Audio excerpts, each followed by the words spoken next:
Hey guys, good morning. It is Saturday, November 3rd, my first Saturday.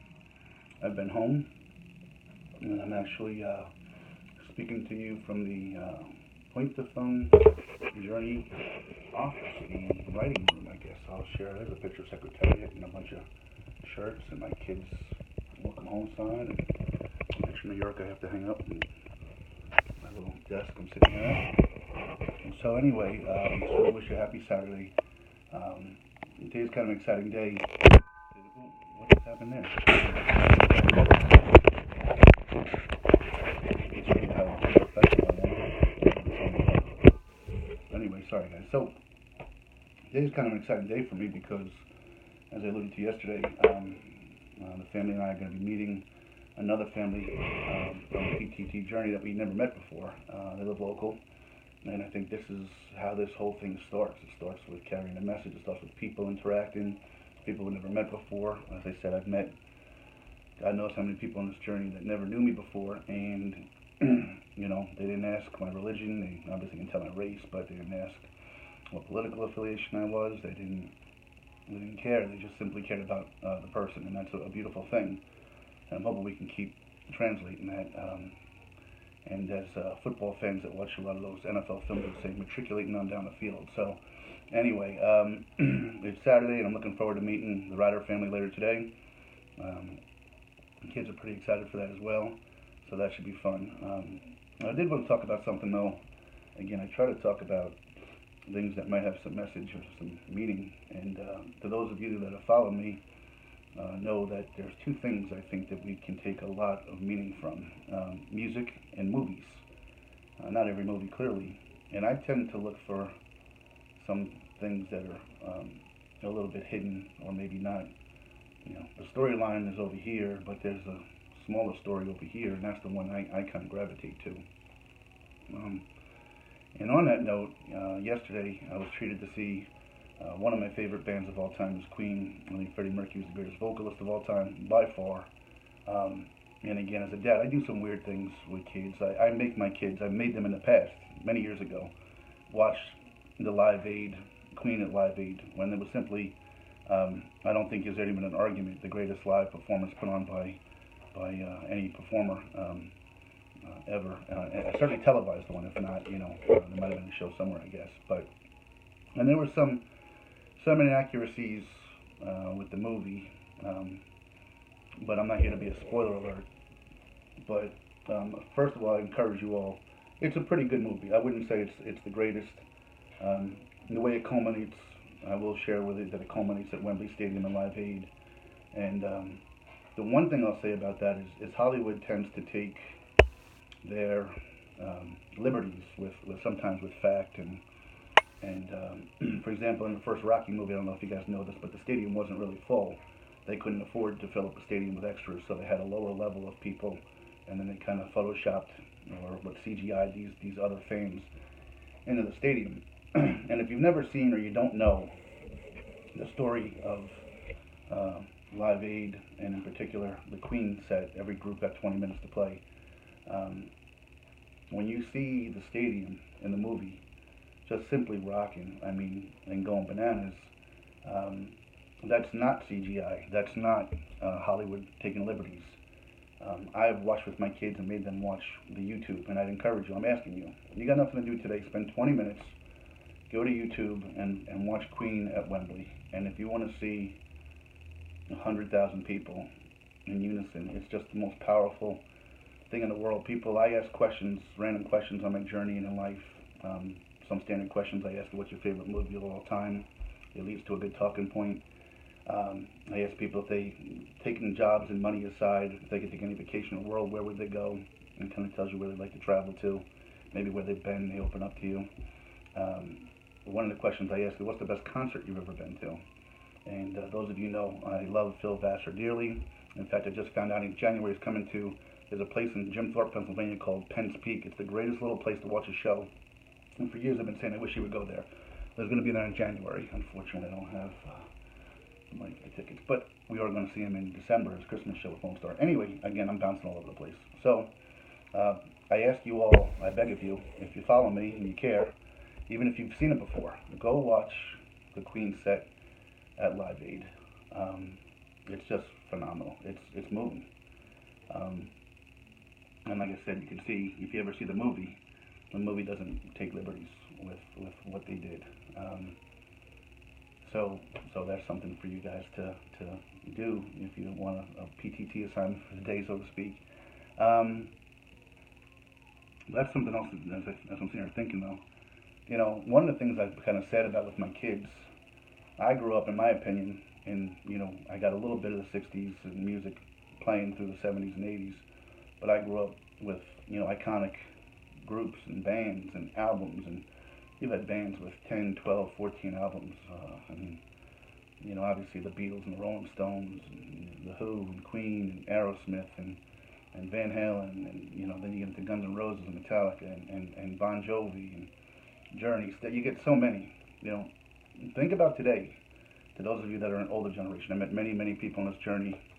I met some great young people like a Brian Blair in Phoenix that's in his 20s, late 20s, and then I met amazing people that are older like a Mike Lilly or a Bob Rohn, and Bob's a big music aficionado like myself, and he lived through these things. He kind of knows, But think about that right now. These young kids, my kids, they don't have a band to latch onto. Everything is a one-song download. They don't have.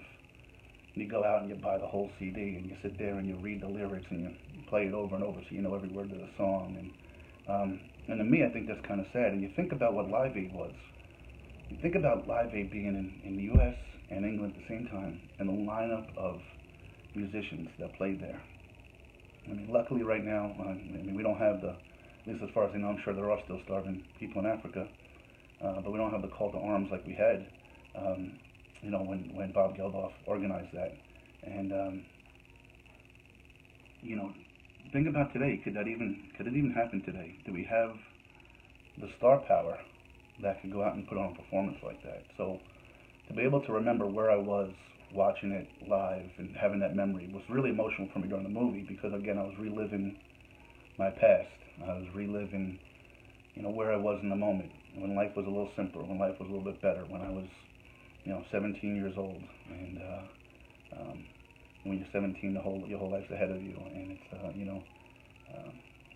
but think about that. Could today our entertainers, who are iconic entertainers, Taylor Swift and, I don't know, Shawn Mendes and Maroon 5 and a couple of country artists and Selena Gomez, could they draw 100,000 people to Wembley Stadium and, 100,000 to JFK in Philadelphia? It was great to be able to witness that and be a part of that in history. So there's that part you relive. But then there were two parts of the movie.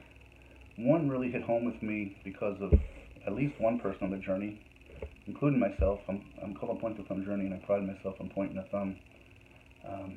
There were two moments in the movie that I thought were not the main storyline, but I thought that were really poignant. And again, to those of you that know my history, knowing I had 4 miscarriages and wanted to be a dad since I was 17, and took so long, and how I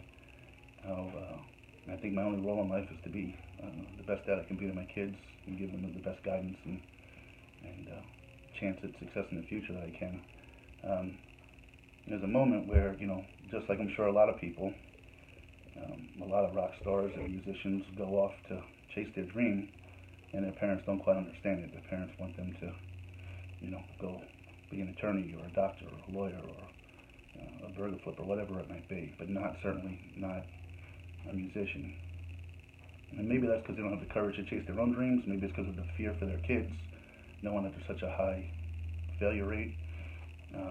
But anyway, so there was a point in the movie where Freddie's dad was, kind of anti and very distant from Freddie. And, how true in real life it is or not, the Hollywood movie part of it had a moment where, you can tell his dad was proud of him. And asked his daughter and his wife to put on the telly to watch the concert. And in that moment, all those years of distance kind of melted away. And certainly as a dad, that tore me a little bit. So, and his father had always told him a certain phrase. And it was funny how and Freddie got to repeat that phrase, back to him a little bit and have it have some meaning. So that was a part of the movie that I really enjoyed and tore at me. But then there was another part that I think, and a lot of us, maybe not a lot of us, this is where I'm pointing a thumb at myself. If you watch my videos, and I gotta start wrapping up soon, but if you watch my videos back to June when I started, I was trying to just tell them a lot about me because I didn't have journey stories to share. But I tried to be as honest and transparent as I could, so as I met people, if they did follow me, they could say, hey, I kind of know that guy a little bit, I didn't try to put any facades, and I readily admit that early on in my life, and at this point, the majority of my life, I spent a long time trying to find myself to some degree. Not going to say finding myself, but learning how to love myself. The movie is, not the movie, in real life, me, for some reason, I don't know why, my makeup was always that I derived pleasure, joy, from doing for others, from making others happy. And I thought if I did something for me, it was sort of selfish. And so I would go out and I'd make other people smile and laugh and go out of my way for them and pay it forward. And, go home sort of empty and alone. And when you're, I hate to say it, but I experienced this on the journey on more than one occasion. And I know some people will even correlate that, hey, maybe Jim, maybe that's what you're even doing on this journey, which I don't necessarily subscribe to that theory, although I'm sure they're a part of it. But in my life, for sure, there have been times when you're lonely, you're depressed, you make decisions, you do things that aren't the best decision or the right decision. You say, well, I'm a good guy, I can make this happen. And anyway, to those that know the history of Freddie Mercury, he was a fairly promiscuous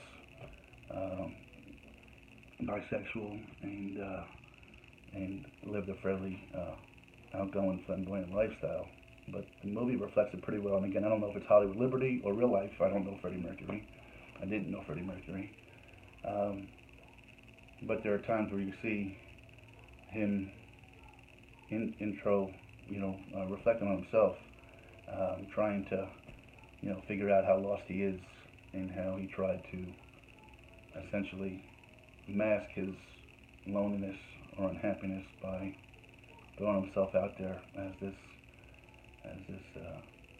wonderful good time party thrower and great guy kind of thing. And it's weird how like I said, I can, not that I was a flamboyant party thrower, but I can absolutely personally identify that for the first 35 years of my life, I didn't know how to be at peace with myself and how to love myself and how to just enjoy doing things. Instead, I chased it. I chased, I would say, an identity. I chased people wanting to like me or not gravitate towards me, but I chased attention in the sense that, I said, well, I can make this happen. I can do this or I could do that, even though I know maybe she's not the perfect one for me, or maybe that's not the perfect scenario for me, or I know this is a bad decision, but I'm okay. I can make this thing work, or I can do this and get away with it, and I didn't. And to see it on the screen, I think is a lesson that a lot of parents can share with kids, because a lot of kids go through this depression. And as I said, I can tell you on the journey, one of the people, if they're listening to this right now, probably knows I'm speaking to them because we had a heart-to-heart about this directly. But there was more than one person on the journey I met that was, just like this. Somebody close to me is finally starting to learn how to like themselves, and they're a different person because of it. I think I'm a different person than I was at 30 years old, because at 35 I had this epiphany. So anyway, I'm going to wrap up. I love you guys. Have a good Saturday. I didn't mean to get too deep, but I do like to share some stuff that maybe you guys can say, hey, I agree, I disagree, or whatever. So do yourself a favor. It's like 20 minutes long, 23 minutes long. Queen at Live Aid. Go YouTube it. Trust me. You want to see powerful and emotional, trust me. Go take a look at it. All right? And have a great day. Have a great Saturday. Love you guys.